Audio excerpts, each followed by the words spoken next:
This is the Unit 7 review for the test tomorrow. And starting right away, we're solving by factoring in these two questions. Remember, when you solve by factoring, the basic method is the M&A method. So I want to find what it multiplies to and what does it add to. Multiply number is the first times the last. 1 times -12 is -12. And the add number is 4. Based on those two pieces of information, what multiplies to -12 and adds to 4?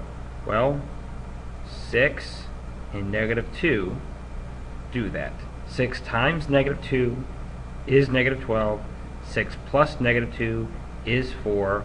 That works. So then, in factored form, we would say this is x plus 6, x minus 2. And that's just factored form. It does say to solve by factoring, so to solve, you just change the signs. X equals -6 and x equals +2. Remember, it's not a solution if you don't have an equal sign there, and you do have to change those signs. This next one, I recognize this as a difference of squares. So I'm not going to do the multiply and add method, though you actually could. It'd be a little bit weird because your add number is 0, but you have to recognize this for what it is. It is a difference of squares. Anytime you have a difference of squares, real simple. Just square root this, and what do you get? Well, I would get 3x and 5, so then I'm going to write 3x plus 5 and 3x minus 5. Then once again, I just need to change the signs of these. So this will be x equals -5, but it's going to be over 3, -5 over 3, and it will also be +5 over 3. So those would be my two answers.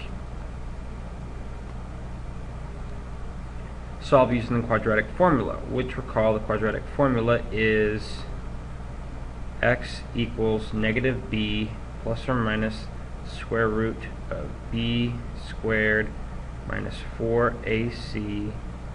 The whole thing is over 2a.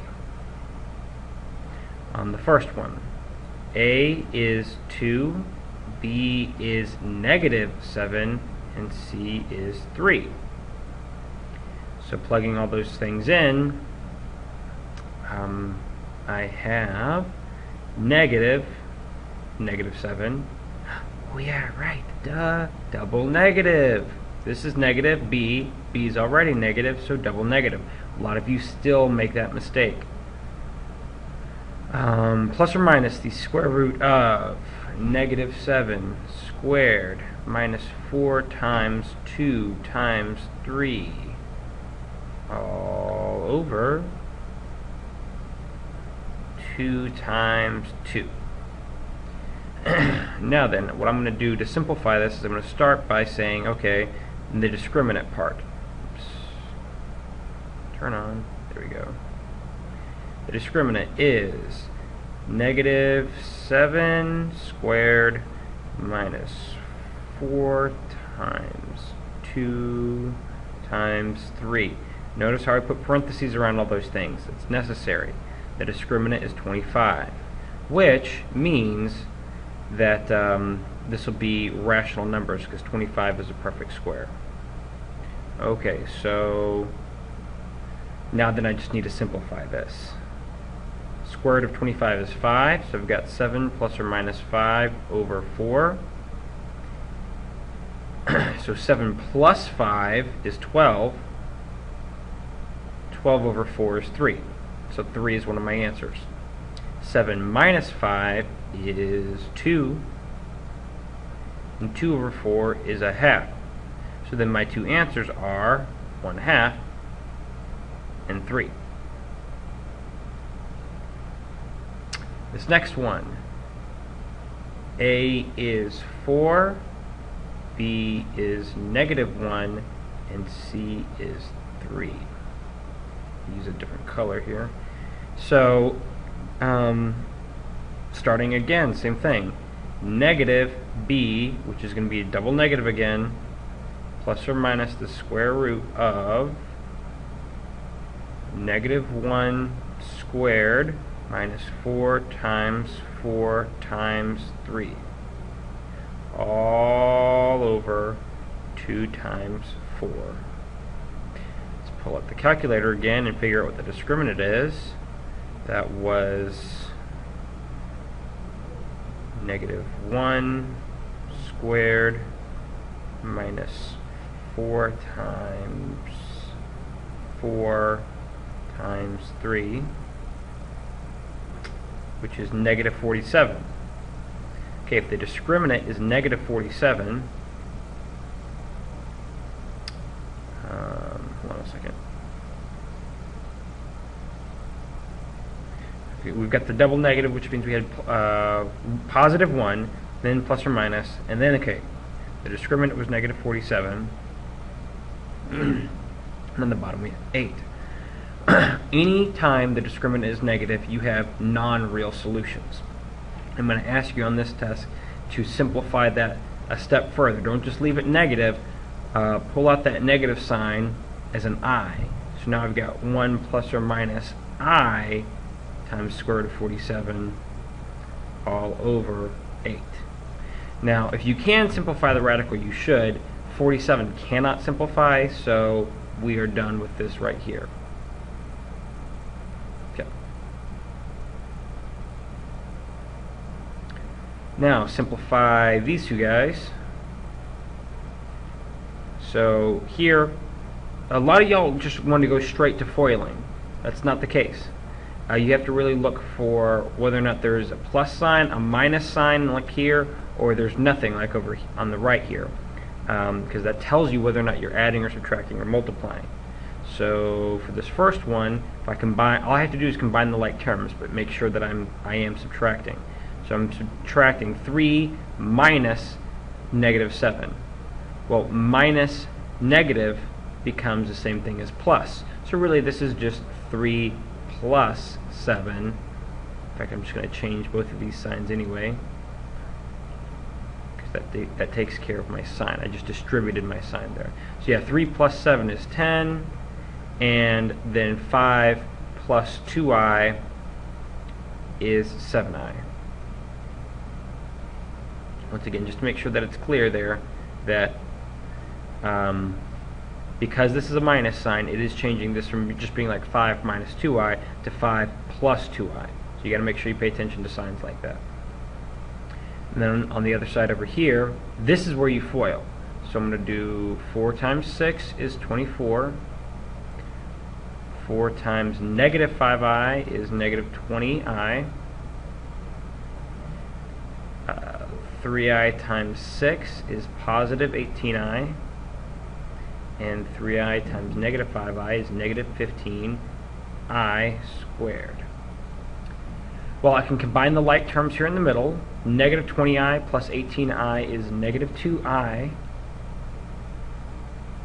Oops, 24. So I got 24 minus 2i, and then the I squared becomes a -1. There is no I anymore in that 15. I squared became -1. Well, if I'm multiplying by -1, that changes that to a plus 15.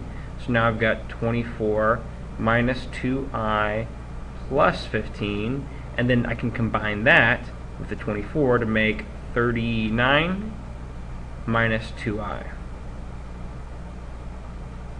Okay, that's the answer on that one. 3 problems left. We're making good time here. Write a quadratic function in factored form that has zeros at -7 and 5. Okay. Factored form, remember, that's where you have the parentheses. We are writing a function. Functions start like f of x equals. Okay. So what's going to go inside of here? Well, we need to have zeros or solutions or roots or x-intercepts, all mean the same thing, at -7 and 5. Well, if the solutions are -7 and 5, then the the factored form is the opposite sign. Remember, it's always the opposite sign between factored form and solutions. So rather than being x minus 7, it'll be x plus 7 and x minus 5. All you had to do there was change those signs. This next one, the function y equals negative 16t squared plus 314 models the height y in feet of a stone t seconds after it is dropped from the edge of a vertical cliff. How long will it take the stone to hit the ground? Round to the nearest hundredth of a second. Alright, well, y is height, t is seconds. We want the stone to hit the ground. What does the height have to be in order for the stone to hit the ground? The height has to be 0. If the height is 0, then we've hit the ground. So if I set y equal to 0, and then I take the rest of my equation, it becomes clear now I am just solving a quadratic equation. And there are multiple ways to do that. You can factor, you can use the quadratic formula, but what I'm noticing on this one that I'm going to do is I can move the 314 to the other side and solve this just straight up algebraically. So I'm going to subtract 314. Okay, so now I've got 0 minus 314 is negative 314 equals negative 16t squared. Divide both sides by negative 16. Okay. And now I just have t squared here, and I have some number here. I'll pull my calculator out in just a sec. Well, I'll just do it right now. Okay, so negative 314. There we go. Divided by negative 16 is, okay, 19.625. Alright, so now I've got 19.625 equals t squared. So then to find what t is, I just need to square root both sides. So let me go back to my calculator here and square root my answer, and I get 4.43 seconds, and that is to the 100th second. The 100th is the second one, so t equals 4.43 seconds.